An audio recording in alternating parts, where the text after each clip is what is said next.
Oh, it's so nice to see you again. It is. Oh, doesn't time fly? Yes. Well, I was delighted when you said you could come round because I was so excited to give you an update on what I have found at the cottage that I inherited. Yes. Oh, right, you've been telling some of your friends about it. Yes. Well, it is really, really so charming. Yes.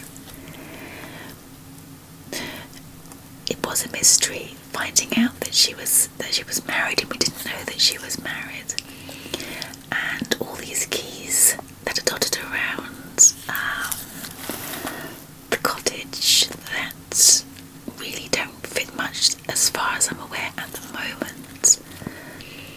And until recently we were unsure where her husband was buried too. Yeah. The house itself, while I'm cleaning it up and getting it sorted, it does need quite a lot of paintwork, to be honest, and I will have somebody in the new year to help me with some repairs. Yes, definitely. But what I wanted to show, would you like another cup of tea? You're okay at the moment? Oh, good. But what I really wanted to show you was what I found in the suitcase that was on top of the wardrobe in her bedroom. That's right, yes. Next to that small door that led into a little room, which at the moment, to be honest, as I'm going through it, is just full with boxes of literally all sorts. I think she's probably a bit of a hoarder. Yes, that's right, things like magazines, papers, buttons, ribbons. But it will be interesting going through it. But what I did find was the little key that fitted this suitcase. Well, when I opened it, inside I found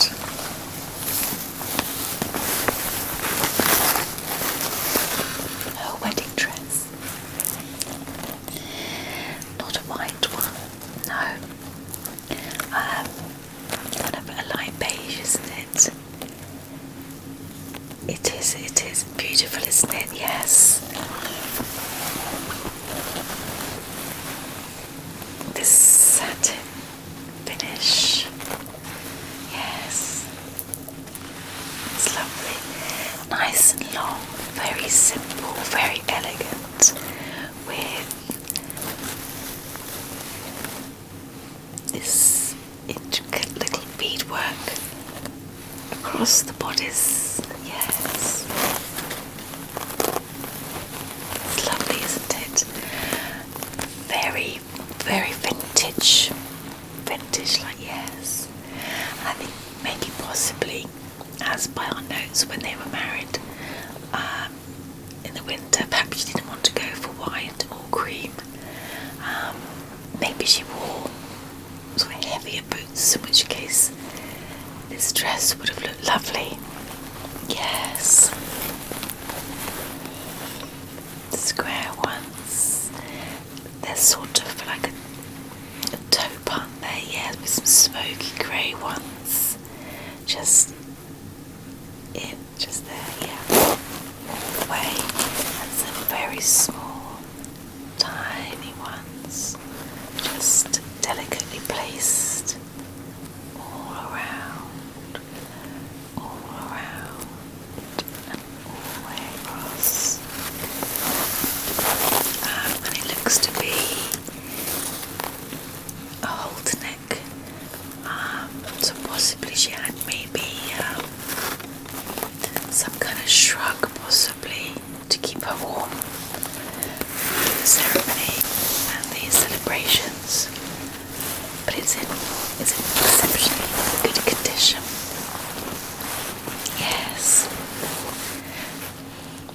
Lovely beadwork. Absolutely. Have a look.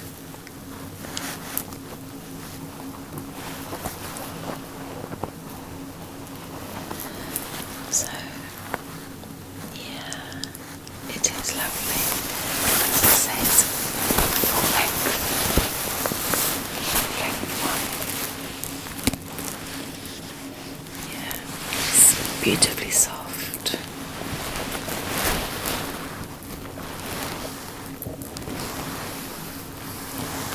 It's lovely, isn't it? It's almost got a tone to it that, I mean, it's not shimmering, is it?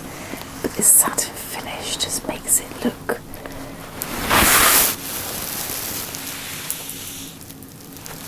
very, special. It really is. It's lovely, isn't it? So I was absolutely delighted to find the wedding dress, for all purposes. We didn't know that she was even married all those many years ago, but she'd kept it carefully packed away and safe. And I'm so pleased to have found it. Yes.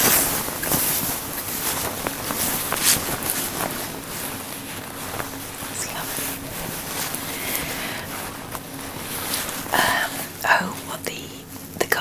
The garden gate. Well, now that's most interesting, because when I was there last, when I found the beautiful wedding dress, and I was continuing to sort out the lounge and the kitchen and the little room with the boxes, and I searched absolutely everywhere to try and find the key to this mysterious gate in the courtyard in the garden. I say courtyard, that sounds more grand than it actually is. It's just a lovely sweet garden with a walled area to one side that has this gate. I think it was probably painted green at one time. The greens come off quite a lot. It's got an arch to the gate, and then this big lock, but I couldn't find the key anywhere. So I returned home a little disappointed. And then, to my surprise, let me just pop this down carefully to one side.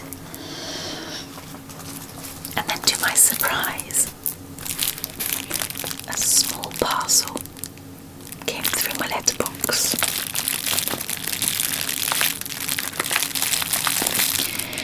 With a note from a lovely gentleman who's helping me sort the garden a little bit, because it is really quite overgrown, and again in the new year it will need a bit more work still, definitely.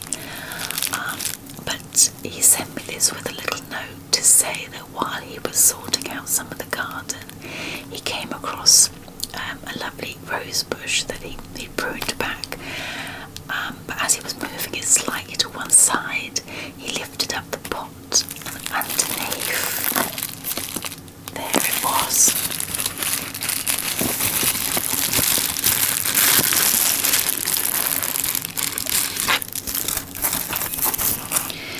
The mystery key.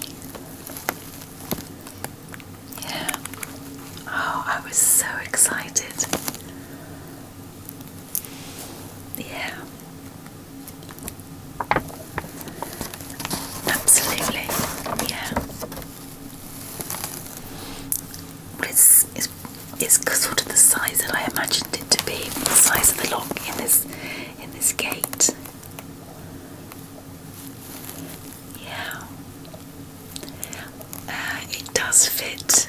Yes. Well, as soon as I got it, I was just so excited. So I drove back up to the little house, little cottage I inherited, and yes, tried it in the lock. And behind this walled garden is a very sweet area, and I think once upon a time a very much loved area. There's rose bushes, there's one predominantly large fir tree, and just to the right of the fir tree I noticed a very tasteful small headstone.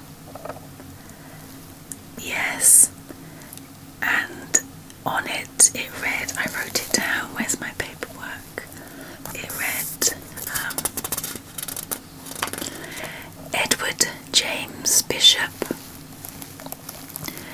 my husband and best friend, now and forever, until we meet again. Your Mary. It's lovely, isn't it? So after finding out that she was married and that unfortunately her husband had passed many years before her, and we had no record of where he was buried, it seems, yes, he is buried, or certainly his ashes are in this garden, this very sweet garden underneath the fir tree. In there also I noticed a bench, and I think there was a couple of statues and a bird table. But yeah, I mean, I'm so pleased we found out where he is. And obviously she'd locked up the gate and placed this key underneath the rose bush that I would imagine also had significant sentimental value to her. Yeah. So I think what I'd like to do, now that we've got a better indication of, more about Mary Elizabeth Mason and her husband, Edward James Bishop. Yeah, her maiden name was Mason and she was Bishop. And we know a bit more about, from my notes here, the actual cottage itself, and the fact they changed it from Garland Cottage to Christmas Cottage in remembrance of their meeting and their wedding. And because, as we know, they used to hold gatherings when they were together in celebration of Christmas and the love for Christmas, I think what I'd like to do is hold a little Christmas memorial there for them both. Downstairs I have cleared out a little bit, but I think if I just move a few things around, and in the kitchen area, I can find a nice Christmas tree and hold little do there. Yes, yeah. I think it'd be nice to invite some of the neighbours like they used to. Yeah. Would you like to come? I'd love you to come. Yes. Oh, lovely. Well, I have her ashes too, so I think now that we know where her husband is buried, I think it'd be nice to have a little memorial around Christmas, a few decorations, scatter her ashes in the garden with her husband. And I think, yes, I think that would be very fitting. Would I like you to bring anything? Well, it's up to you. Oh, your mince pies. Oh, well, if you're making a fresh batch of mince pies, they are completely delicious. And yes, and brandy butter. That'd be wonderful. Yes. Well, I'll lay on a little bit of food too, and maybe we'll have some mulled wine. And yes, perhaps sing a couple of hymns around the tree as a mark of, yes, to mark the occasion. Yes, I will do. I can send the invites out, and I'll let you know of the date and the time. Obviously, it'll be fairly soon, and then in the new year, I'll continue to explore the attic, because I think there's quite a lot up there, and also just continue tidying around and the garden. Yes, yeah, lovely. No, splendid. I'm just so pleased I was able to share this journey with you.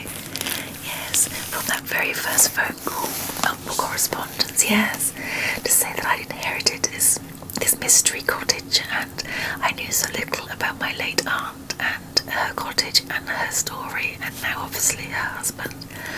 And yes, though it's been most interesting and a delight.